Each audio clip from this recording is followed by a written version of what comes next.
You ever feel like you're watching someone try to outrun their own body? Not metaphorically, literally. The way athletes play through injuries everyone can see. The way public figures push past exhaustion that's visible right there in their faces. The way we've all internalized that the machine must keep running regardless of what the meat is telling us. Like we've collectively decided that the body is just feedback to be optimized away. A problem to be solved rather than a signal to be heeded. And somewhere underneath, a mounting terror that the body might be right. Here's what's interesting. Look at what's commanding attention this week, and you'll notice a pattern. That Hantavirus cruise ship quarantine is dominating the news. Hundreds of passengers forcibly reminded that biology doesn't negotiate, that you can't premium membership your way out of contagion. The virus doesn't care about your status tier. Meanwhile, Kennedy's vast inquiry into vaccines proceeds, despite what's being called his public silence, the body reframed as battleground, as territory to be fought over by people who have never met yours. In sports, Luka Doncic is trending again after playing through yet another injury.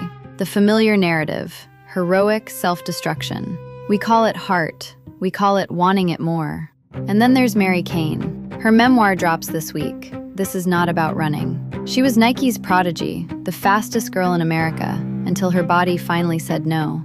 Her collapse exposed an entire industry's relationship to the flesh it exploits. The book is, by all accounts, a reckoning. And here's a strange one underneath all of it. An academic paper making the rounds on prolonged adverse effects from repeated psilocybin use. Even the consciousness expansion movement is discovering that the body keeps the score, that you can't hack your way past its limits forever. So what's actually happening here? Let's slow down for a moment. What's being expressed, loudly, everywhere, is transcendence. The belief that willpower, technology, optimization, or sheer refusal can override biological constraints. The body as obstacle course. The body as something to defeat. But here's what's being repressed, what we can barely stand to look at. The terror of being animal, of being finite, vulnerable, subject to decay. There's this creeping suspicion underneath everything that all our achievement narratives, all of them, might be elaborate denial mechanisms. Denial of the fact that we are meat that thinks, briefly, before returning to dust. The integration, and this is the hard part, would be learning to listen to the body not as enemy intelligence, but as the only home we actually have. And I don't mean the wellness industry version of self-care, which is really just another optimization project with better branding. I mean genuine surrender to limits as a form of wisdom. The athlete who retires before the injury that would have defined them.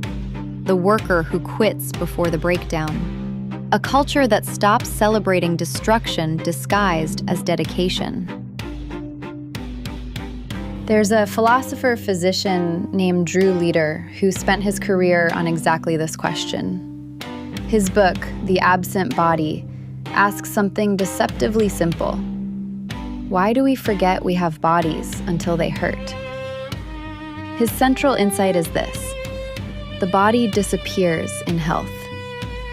You don't feel your organs working. You don't notice your breathing, not until it stops working. And this disappearance is functional. It has to be. You can't think about your pancreas while solving a math problem.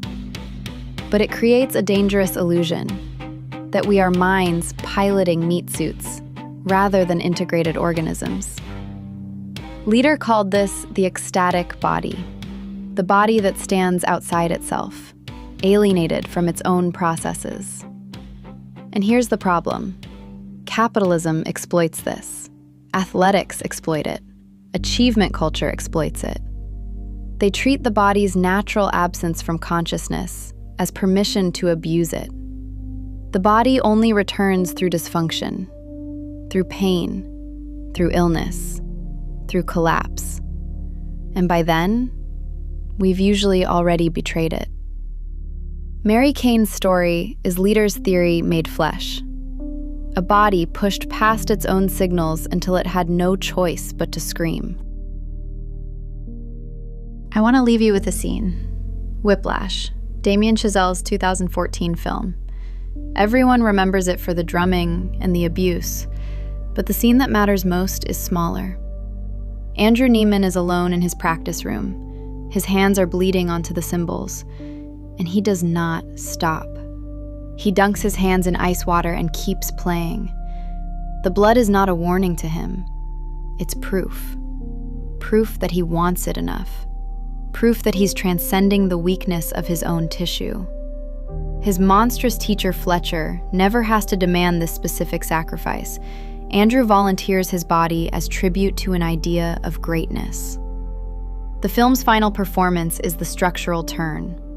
Andrew plays through everything: humiliation, exhaustion, his father's fear in the audience, and he achieves something genuinely transcendent. But Chazelle refuses to resolve the question: was it worth it? The film ends on Andrew's face, ecstatic, destroyed, both. We're meant to feel the triumph and the horror simultaneously. That's why it still circulates, because we recognize the bargain. We've all made smaller versions of it. The body says stop. We say not yet. The last cymbal crash is the sound of a deal we're not sure we should have made.